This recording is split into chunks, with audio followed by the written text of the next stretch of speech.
Hey guys, it's Phil here, and I'm going to be doing a review on Raw 1001. Sorry I couldn't do Raw 1000 because my cousin was here, and that hindered me from recording it. But here I am with the first regular 3-hour episode, and I'll give my thoughts on it. Well, this is actually going to be the first hour and the second hour, and I'm going to be giving my thoughts on the third hour and final thoughts in the next video. So first we opened up with a fire and a Raw 1000 recap, which wasted about 6 minutes of the show already because there was a fire on the set. And then we had CM Punk come out with a mixture of cheers and boos, and he gave his promo, which I'm sure you've all seen. I thought it was really good. It was really good because since Money in the Bank, he's kind of lost his edge because WWE have kind of watered him down quite a lot with his face run. So now it's nice to see the CM Punk 2011 back, which we all loved when he gave that shoot promo. And it seemed to me when I first watched it, I was expecting a full-blown heel promo, which he actually didn't. He seemed still face, but just almost tweener. Well, actually, it was more face, but just against The Rock, really, and having a mind of his own, which is a welcome change. But I can see WWE completely changing him back to heel in the coming weeks, because this is what happened in 2009 with Jeff Hardy and CM Punk, where CM Punk was acting like a face at first, and then he completely turned heel afterwards. So I can see this kind of happening. Next, the first match was Santino versus Alberto Del Rio. It was an alright match, I guess. Not really much to think of it. And then Del Rio said that he's never going to wrestle until SummerSlam, which is a bit pointless. Maybe he's got an injury or something, but what's the point, really? Yeah. Next, we had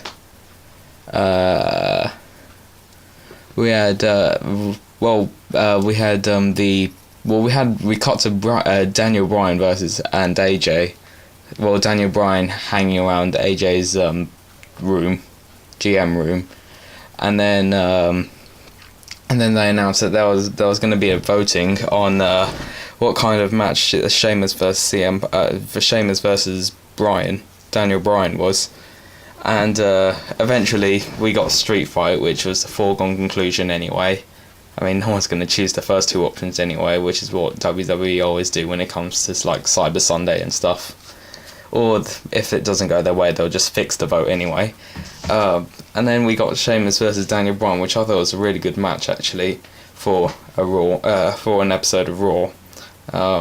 You could probably, it would be suitable for a pay-per-view, and eventually Sheamus beat Bryan with the bro kick, and overall a good match, which lasted about 15 minutes or so.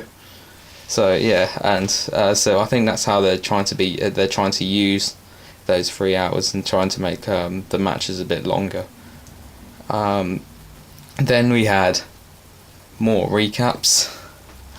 Actually no, but we'd already entered we'd already gone past hour 1 in between just before the start of the Sheamus versus Daniel Bryan match. So that kicked off hour 2, and then we got Daniel Bryan moaning in the ring afterwards how he wasn't going to leave until he got a doctor. Yeah, I thought Daniel Bryan was kind of the star of the show, of the whole Raw show, because I like how they've given him loads of TV time now. They gave him TV time last week, and now they've given it to him this week.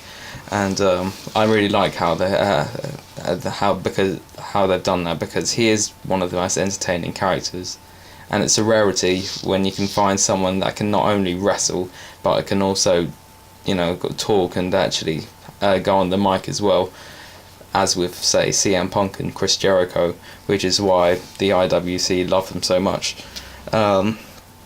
So then we got Kingston and Truth and Bryan having a little Jimmy segment, which was Which I think, for me watching it was alright, but I don't think if I'd watched it live, because I record it and then watch it like the next night, because I'm not going to be watching 3 hours in the middle of the night, and I don't think as a live viewer, I would have gotten pretty bored by then, which is what the downside of the 3 hours is, I guess.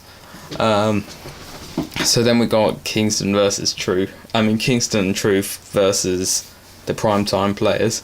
I just want to say that I really like the Primetime Players. They look really charismatic in their entrance, and with AEW as their mouthpiece, I mean, they're the complete package, really.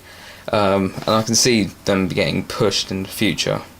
And then we got AEW shouting out something offensive. I don't remember what it was, but I hope the Primetime Players don't get punished for it, though, because they are currently one of my favourite tag teams. I don't know. Can't really put my finger on why, but I just do. And then we got CM Punk and Cena backstage, and I think they kind of did this just to I think this was probably added at the last moment to reinforce that. To reinforce that that CM Punk was still a face and not a heel yet, because CM Punk just basically sucked Cena's dick, saying, "I love you, John, I love you," when in reality, I don't think they should have gone down that route. I think they should just have CM Punk versus the World. I mean, if they're gonna keep him face, then you might as well do that rather than have Cena and Punk as buddies. And so we got Heath Slater. Heath Slater coming out saying that he'll challenge any Raw superstar to a match, which I was wondering who on earth could that be, or maybe there's a room for a return, or maybe someone that's newly employed or something.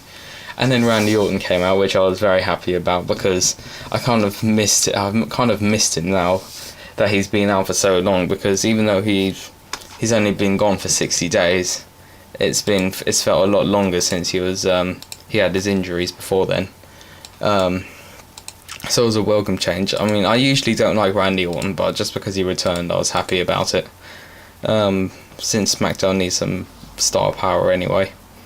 And then hour 2 concluded with Daniel Bryan and the Doctor segment, which I found pretty hilarious watching, because it was just really entertaining to watch, with the cards making a goat face. I wonder what I think they're gonna set up Daniel Bryan versus probably Kane, and then Charlie Sheen in Kane's sort of corner or something. And I think a program with Charlie Sheen is going to be beneficial to Bryan to get that sort of exposure in the future, because he is one of the most talented wrestlers on the roster, and he should definitely be pushed as a top heel, in my opinion, since he does have the complete package. He's already paid his dues already. And okay, well, that concludes the first video of the review of hour 1 and hour 2, and I'm going to be recording an hour 3 video in about 5 minutes. So see you there. Goodbye, guys. See you later.